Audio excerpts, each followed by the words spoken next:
দেখতে থাকি cycle pro version 2024 এর ভার্সন কেমন ওয়ার্ক করে।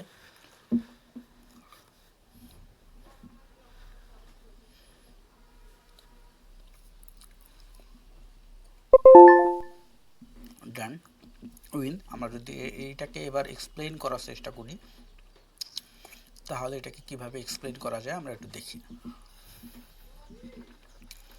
এখানে আমরা দেখতে পাচ্ছি অনেকগুলো সিগন্যাল 1 2, এখানে ট্রেড নিলাম, এখানে একটা, এখানে একটা, এখানে একটা, এরকম পেছনে গেলে অনেক সিগন্যাল আমরা পাবো।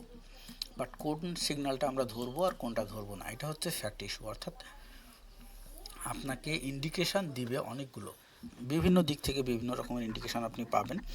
কোন ইন্ডিকেশনটা আপনি কাজে লাগাবেন এটা হচ্ছে মেইন ফ্যাক্ট। সব ইন্ডিকেশন কাজে লাগালে আপনার লস হবে। সো সবার কাছে আমি এটাই বলি, যারা আমার সাথে ক্লাস করেন তারা তো অবশ্যই জানেন যে একই কথাই বারবার ঘুরে বলি, সবাই বিরক্ত হয়ে যায় শুনতে শুনতে। মেইন ফ্যাক্টটা হচ্ছে support, resistance, breakout, retracement, SNR. সর্বপ্রথম সিগন্যাল পেলাম মার্কেট ডাউনে আসবে কোথায়, রেজিস্ট্যান্স পয়েন্টে। সেকেন্ড সিগন্যাল আমাদেরকে দিল যে ওকে তুমি ডাউনে ট্রেডটা নাও, ঠিক আছে নিলাম। তারপর কি হলো, আমরা দেখলাম যে এখান থেকে এদিকে যদি ট্রেড করি তাহলে এখানে একটা এসএনআর পয়েন্ট আছে, এইখানে আবার হলো যে আটকানো জায়গা আছে ডোজি, তার মানে আমরা করলাম না। পরের ক্যান্ডেলটা যখন এখানে ওপেন হলো আমরা দেখতেছি এই ক্যান্ডেল অলরেডি এই এরিয়াকে কাভার করে বের হয়ে আসছে, তার মানে এই তারপরে তার এইটা পুরা ফাঁকা ফিল্ড এবং মার্কেট নিম্ন এই পর্যন্ত যাবে। সেক্ষেত্রে এখানে আমরা একটা শিওর শট নিয়ে নিলাম। ক্লিয়ার?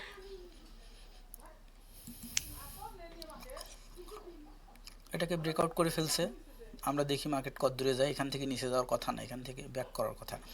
দেখি যদি এখান থেকে যেহেতু ব্রেকআউট করে ফেলছে নিচে যাচ্ছে, কত দূর যায় আমরা একটু দেখি, ওয়েট করি।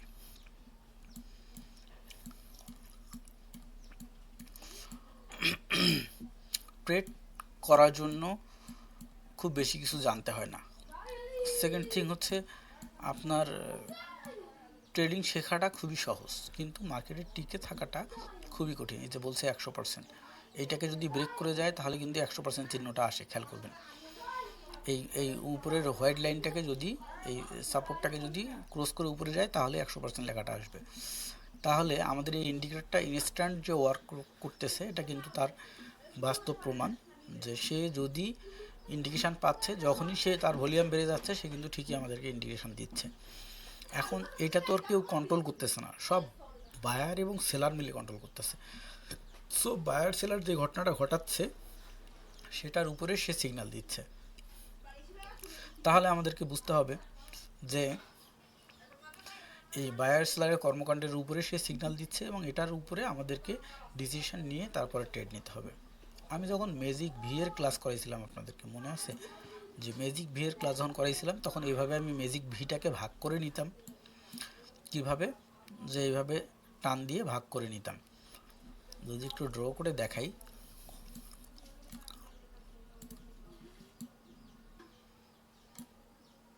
যে এইটা ভি এর একটা পার্ট, এখান থেকে এদিক দিয়ে আরেকটা পার্ট, যে এই ক্যান্ডেলে সে কাকে ফিল আপ করবে, এটা সে কাকে ফিল আপ করবে, এইভাবে দেখাইতাম। তো দেখেন এই লজিকে এখানে কিন্তু অটোমেটিক ভাগ হয়েই আছে। হ্যাঁ, এই যে পজিটিভ ভি, এটা একটা নেগেটিভ ভি, এবং এই যে বরাবর কিন্তু একটা ভাগ হয়ে আছে। অর্থাৎ সে বোঝাচ্ছে যে এইটার যে মিরর ঘটনা এই দিকে ঘটাবে, এইটা যখন ফুলফিল হয়ে যাবে আবার পুল ব্যাক করা শুরু করবে, তখন আবার এই লাইনটা বসে যাবে এবং এইটা আবার কি হবে, অর্ধেক হয়ে যাবে, হয়ে এইটা অর্ধেক শ্যাডো হয়ে যাবে।